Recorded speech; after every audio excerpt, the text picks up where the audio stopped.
नमस्कार बंधुरा welcome back to my channel. तो केमन आছেন सबाई? आशा करी खूब भालो आছেন, आमिও खूब भालो आছি। तो बंधुरा आजकेर दिनेर क्लासे आमी शिखाबो पफ स्टिच बानाना। तो पफ स्टिच केमन भावे बानाते हय, प्रथमे এই যে একটি সরকি দিয়ে নিলাম, যে কোনো ডিজাইনেই এইভাবে সরকি দিয়ে তারপরে চেন বানিয়ে নেব। ঠিক আছে, তো চেনের ভিডিও আমি আগের থেকে আপলোড করে রেখেছি, অবশ্যই দেখে নেবেন বন্ধুরা, একদম ফার্স্ট ডে ক্লাস। ঠিক আছে, তো দেখুন এই যে এতগুলো আমি চেন বানিয়ে নিয়েছি। এরপরে যদি আপনারা ডাবল ক্রোশিয়ার উপরে ডিজাইন বানান বা পাফ স্টিচ বানান তো সেটাও করতে পারেন, আমি ডাইরেক্ট চেনের উপরেই বানাচ্ছি। তো দেখিয়ে দিচ্ছি, এই যে চেনটি আমার, দেখুন কি করব।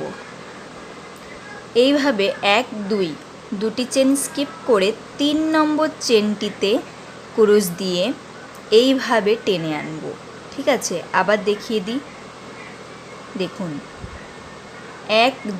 2 চেন স্কিপ করে এইভাবে সুতোটিকে পেঁচিয়ে নিয়ে 3 নম্বর চেনে এইভাবে দিয়ে টেনে নিয়ে আসবো উপর অবধি।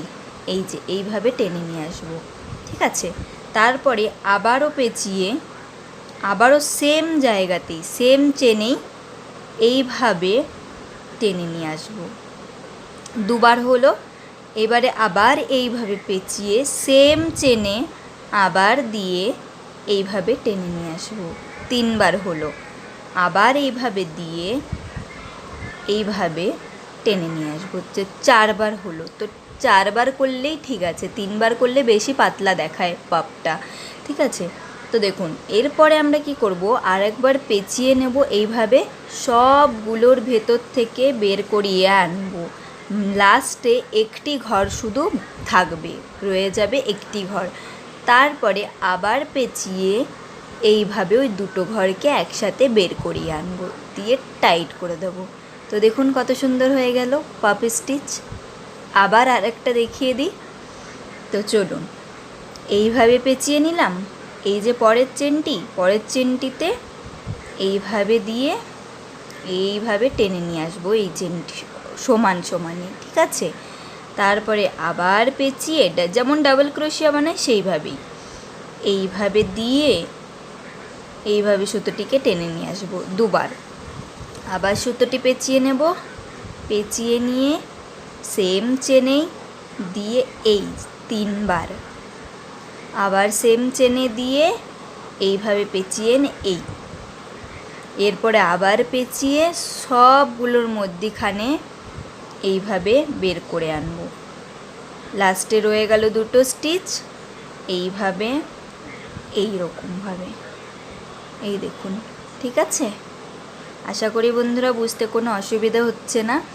তো দেখুন এই যে আর একটা দেখিয়ে দিই, এইভাবে পেঁচিয়ে নিলাম, পেঁচিয়ে নেওয়ার পর এই পরের চেনটিতে দেব, দিয়ে এই যে টেনে নিয়ে আসলাম, আবার এইভাবে এই যে টেনে নিয়ে আসলাম, এইভাবে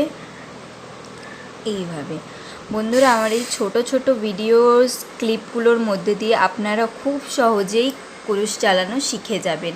ঠিক আছে, ভালো করে দেখলেই পেরে যাবেন। তো দেখুন এই যে আমার 3টি পাপে হয়ে গেল। ঠিক আছে, এবার একটা দেখিয়ে দিচ্ছি একটা চেন স্কিপ করে। তো এদিকেও আমি একটা চেন বাড়াবো, একটা ডিজাইন আর কি।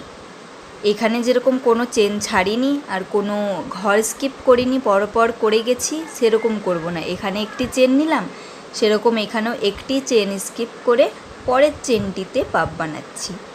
দেখুন এই যে টেনে নিয়ে আসলাম, তারপরে আবার এইভাবে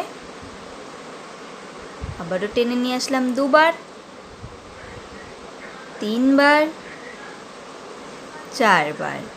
এই যে 4বার টেনে নিয়ে আসলাম, সবগুলোকে বের করে আনবো, লাস্টে এই লাস্টের চেনেরটা রয়ে যাবে। তারপরে আরেকবার সুতোটিকে এইভাবে টেনে নিয়ে আসবো। তো দেখুন এটা একটু খালি ছাড়া হয়ে গেল না এদের থেকে। তো আবার সেম করব, একটি চেন স্কিপ করে পরের চেনটিতে পাফ বানাবো। তো দেখুন আরেকবার দেখিয়ে দিই, এই যে চেন বানানোর পর এইভাবে পেঁচিয়ে নিয়েছি, একটা চেন স্কিপ করে পরের চেনটিতে এইভাবে কাটা দিয়ে টেনে নিয়ে আসলাম একবার, আবার পেঁচিয়ে 2বার, আবার পেঁচিয়ে 3বার, 4বার।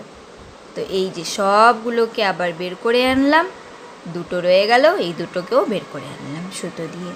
তো হয়ে গেল। তো আবার একটি চেন নিলাম, নিয়ে একটি চেন স্কিপ করে এই যে লাস্টের চেনটিতে পাপ বানাবো। তো এই যে একবার হলো, 2বার, 3বার, 4বার।